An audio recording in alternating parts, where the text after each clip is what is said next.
Olá pessoal, tudo bem? Vamos continuar nossa saga do SQL aqui. Hoje falando sobre DDL, na verdade a parte 2 de DDL. Né? E no vídeo passado a gente falou sobre Create. Hoje a gente vai falar de tudo que não é Create, né? Que é o Drop e o Alter. Vamos seguir o mesmo roteiro, a mesma base de roteiro de sempre. Tem um pequeno texto introdutório ali, um slide, que vai trazer a visão geral da coisa. E depois a gente vai seguir um conjunto de instruções que eu já escrevi, né? E fazer a execução dessas coisas lá no Base, tá? Pra gente ter um pouquinho mais de dinâmica nessa interação com o programinha e não ficar solto no roteiro aí, tá? Então vamos lá direto pra paradinha. Como eu falei, a gente já usou o comando create, tá? Então agora vamos pro drop e pro alter. E dentro desse, uma das coisas que aparece nesse alter é o rename, né? Eu posso renomear as coisas, mas assim, a estrutura geral, né, que tipo de coisa que eu defino ali no DDL seria create, drop e alter. Eu vou chamar a atenção também para a palavra-chave aqui, truncate, né, para o comando truncate, que a gente não vai usar, porque o Hyper ele não tem essa propriedade ali, mas ele permite limpar todas as linhas de uma certa tabela sem de fato apagar a definição da tabela. O drop serve para apagar as definições, né? Ele some com a definição. O truncate ele só apaga as linhas, né? Ele deixa a tabela vazia. Tá? Na próxima sequência de vídeos a gente vai falar sobre DML e a gente vai ver que isso pode ser feito, isso tradicionalmente é feito com o comando delete. Mas o delete ele brilha aí, ele é mais importante quando a gente usa ele com o comando where, quando eu faço um filtro e especifico que tipo de coisa que eu quero deletar, né, que é muito perigoso, inclusive dar um delete sem where, que você está eliminando as bases todas. Então, assim, o truncate ele acaba sendo mais eficiente se realmente é isso que você quer. Você quer limpar todas as informações da base, use truncate no lugar do delete, apesar de, teoricamente, eles fazerem a mesma coisa. Tá? E é isso. Bom, então o que a gente pode fazer com o drop e com o alter, né? Quem são as vítimas aqui? Pode ser view, pode ser schema, database, pode ser todos esses carinhas que estão aqui. Tá? Não tem restrição, vai ter restrição de coisas que a gente pode fazer, de sutilezas que a gente vai fazer quando aplicar esses comandos em um outro caso. Beleza? Então antes de ir pro textão lá que a gente vai botar a mão na massa, eu queria fazer alguns destaques aqui sobre a anatomia do alter table. Tá? Mais uma vez eu extraí esse texto da documentação do HyperSQL. Eu queria chamar a atenção para algumas coisinhas. Por exemplo, fazer alter table, passo o nome da tabela. Eu poderia renomear também, usar o rename que a gente viu lá em cima, mas aqui ele já chama a atenção para o add column. Eu digo assim, alter table, add column, passo o nome da tabela. Na verdade, passo só o nome, não, passo a definição toda que a gente já viu no create. Qual o tipo de dados, se tem um valor padrão, se é identidade, se é primary key, se eu posso, e aqui é legal, né? Se eu posso adicionar antes, né? Se eu quero ordenar, botar numa ordem específica, tá? Posso passar isso aí. Mas o que eu queria chamar a atenção, para não me alongar muito nessa paradinha aqui, é o combinho not null com default. Tá? Not null com default é muito legal porque imagina que você já tem uma tabela que está lá rodando, e, enfim, está atualizando várias coisas, e de repente se cria a necessidade de criar uma coluna a mais naquela tabela. Quando eu faço isso, todas as informações que foram preenchidas anteriormente, elas são preenchidas com valor vazio, elas ficam null. Tá? A não ser que eu defina um valor default para ela.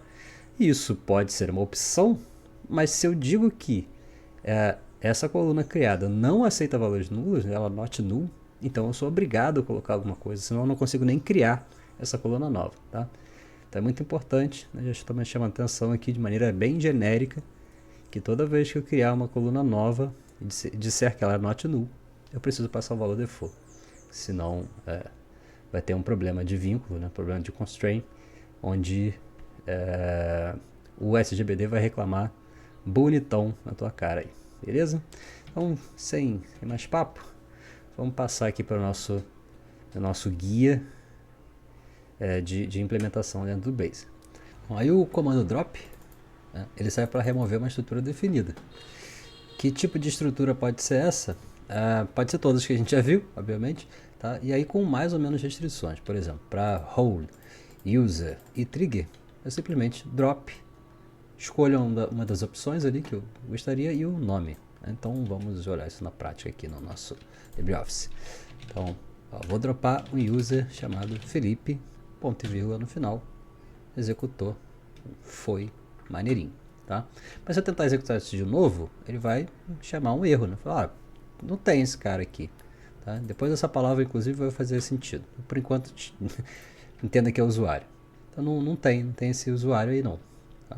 Por isso, é isso que não vai valer aqui para dropar o usuário, mas vai valer aqui para dropar, por exemplo, index e table.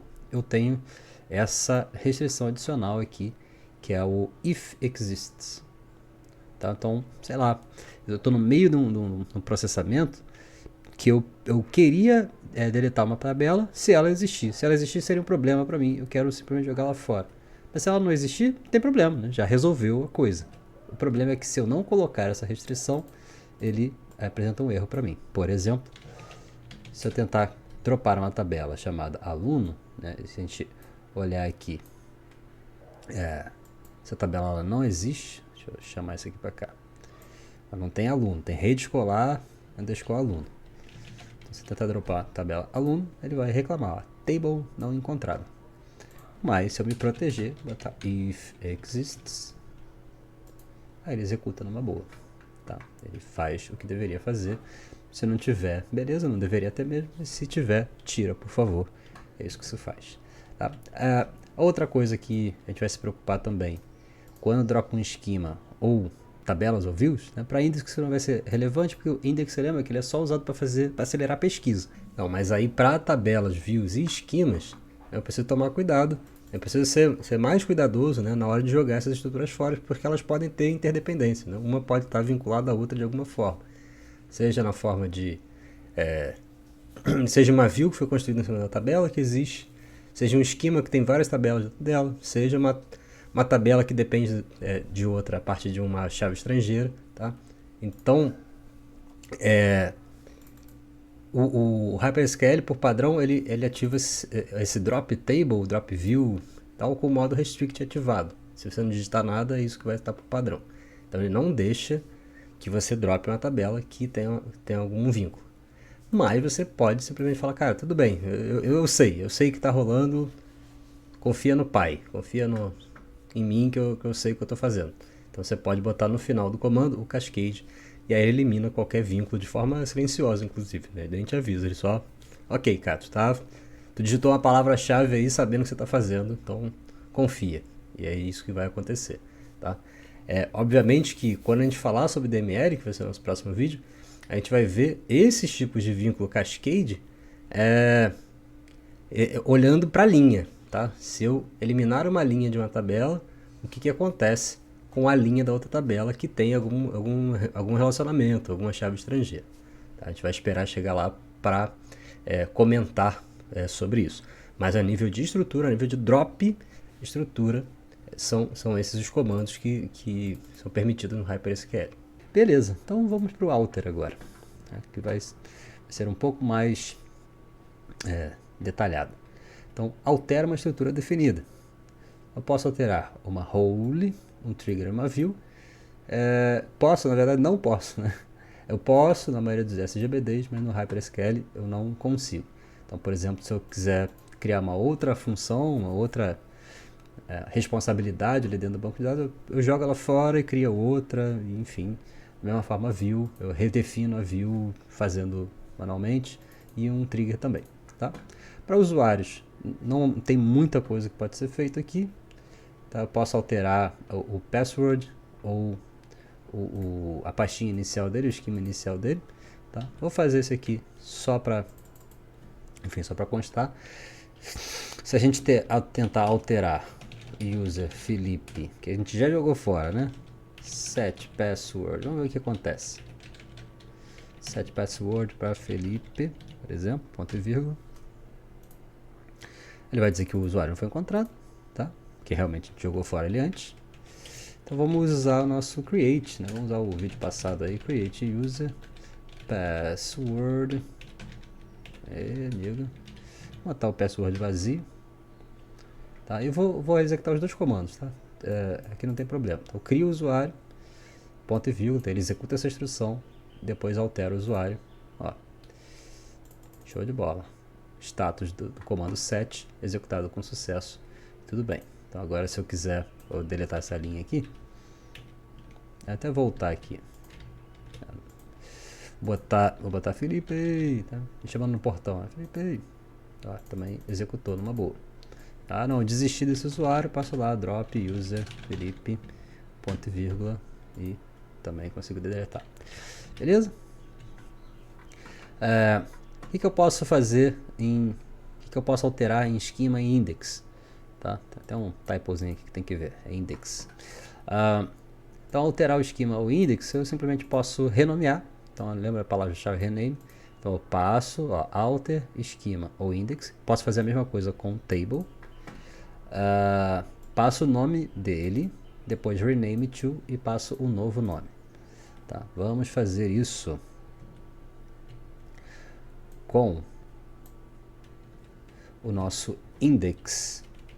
O nosso index que a gente criou na última aula, no último vídeo. E aí eu vou trazer o textinho do último vídeo, só pra gente lembrar lá, porque eu de fato não vou lembrar qual é o nome do troço. Cadê o index? Aqui, ó, a gente cria esse index aqui. Vamos refazê-lo. Então, create index, public scholar index, na tabela rede escolar e na coluna ID escola. Vamos refazer esse cara aqui. Create index public escola index. Deixa eu aumentar essa coisinha para ficar mais maneiro aqui. On, aí passo o nome da tabela, rede escolar, escola, e aí passo entre parênteses as colunas que eu quero indexar, no caso vai ser só uma, ID escola. Beleza, ponto e vírgula, e foi, né? Olha lá, foi numa boa. E agora, eu não quero, sei lá, por algum motivo chegou no meio do caminho, pô, esse nome foi muito mal escolhido, vou mudar.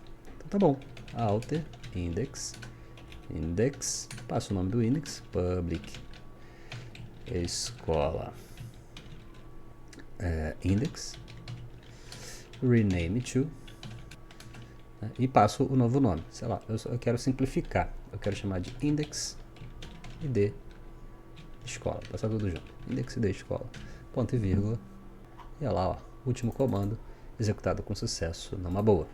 Tá? Poderia fazer isso também com tabelas, né? Vou aproveitar aqui.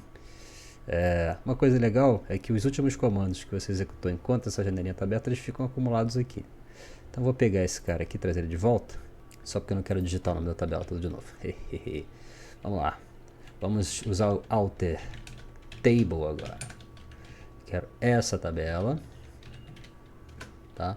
E eu quero rename to. Vou botar só a escola. Simplificar aqui o nome dela. E vou executar. Aí tá vendo? Ó? Aí ele. Olha aquela restrição que eu falei. Ó, tem uma view que está consumindo ela. Então você deveria se preocupar aí, resolver esse problema antes disso, né? Bom, e aí o que a gente precisa fazer aqui? A gente precisa se livrar das restrições. Né? Chegar lá na view, copiar ela, deixar. A gente está vendo quais são as views que estão afetadas, que isso no caso só é uma, mas pode ter um montão. Então essa é uma operação que tem que ser feita aí com bastante cuidado. Por exemplo, né? Se eu for lá e dropar esta view, então drop view, e depois de dropar a view, tenta renomear a tabela. Olha lá, agora foi. Viu? E aí se a gente vier aqui e view, refresh tables, a tabela que é a escola agora virou, escola, rede escolar, escola, agora virou só escola. Então vamos voltar lá e refazer essa parada. Vou aproveitar aqui o último comando, só que agora a gente vai fazer ao contrário, voltar lá com o nome original, escola, e agora o Ctrl+C, Ctrl+V tá acontecendo, né, sem sacanear a gente, beleza? Então isso é uma alteração. Eu posso fazer isso também no nome da coluna, tá? Fazer um alter table, então vamos já escalonar isso aqui, ó. E aí, por isso que o comando vai ficar gigantesco. Alter table, qual? Essa. Rede escolar. Aí, alter column. Column. Ou, vamos fazer o seguinte, vamos drop column. Drop column. Assim que a gente remove uma coluna. Qual a coluna que tinha lá? O nome da escola tinha sigla. Vamos dropar a sigla. Vamos tentar. Ah, moleque, ó. Executado com sucesso. Tá? Eu poderia também criar uma coluna chamada sigla. Aí eu preciso passar a definição dela. Ela é inteiro. Na verdade é um varchar 5, né? Eu lembro aqui de memória. Varchar 5. E aí, opa, foi criado lá, bonitão. Tá? Então vamos só dar uma olhada aqui nas outras coisas que eu coloquei. Ó, então, alterar a tabela. Rename, que a gente fez. Alterar a coluna, dropar a coluna. Então posso alterar a coluna renomeando. Vamos renomear essa sigla. Então agora vamos fazer alter. Tá, então olha como é que o comando vai ficando gigantesco, né? Ó, altera a tabela tal. Mas nessa tabela altera a coluna tal. Aí pega o sigla, coluna sigla, separar aqui. E vamos rename to sigla escola, por exemplo. Vamos executar. E beleza, tá executado lá. Daqui a pouco a gente confere, a gente abre a tabelinha aqui para dar uma conferida. Tá? Mas tudo que a gente fez nos outros é possível. Então é um conjunto de nomes que é meio chatinho, mas depois ele vai ficando de boa. Então, dropar a coluna que a gente fez. Eu posso fazer um set default para o valor. Então vamos fazer isso no sigla. Alter parará. Então, set default. Caso o usuário não passe, diga que é sem sigla. Sem sigla vai ficar muito grande porque ele tem a restrição de 5, né? Mas vamos tentar botar sem sigla, vamos ver o que ele vai mostrar pra gente. Sem sigla. Deveria reclamar. A gente renomeou, né? Ei, burro. Sigla escola. Beleza. Ó. Wrong data type ou data too long default, porque a gente sabia, né? A gente restringiu ele a 5 caracteres. Vamos botar aqui SG. Ih, rapaz, tá reclamando ainda? Tá reclamando porque a gente colocou. Então vamos tentar de novo sem sigla. Sem passar a informação errada. Lembrando, né? Eu cometi um erro aqui, mas que é muito comum. Um pliquezinho, né? Um aspas simples é texto. Aspas duplas é coluna, tá? Então, o que eu estava tentando dizer para ele era o seguinte, ó, faça o valor default o valor de uma outra coluna que se chama tal, mas não existia, né? Então agora eu quero passar um texto de verdade. Vamos ver, sem sigla, então passou a mesma coisa. Não tem o tipo de dados, ou está muito grande. Então agora a gente passa o SG. E aí finalmente, né, ele executa o comando com sucesso. Certo. Vamos voltar aqui. O que mais? Posso setar se é nulo, se não é nulo, né? Aquela brincadeira que a gente tinha falado. Posso adicionar uma coluna. Então a gente fez todos os procedimentos, né, que eu achava relevantes aqui dentro dessa brincadeira. Então vamos voltar para mim aqui para a gente finalizar esse vídeo, tá, gente? Espero que vocês tenham conseguido entender.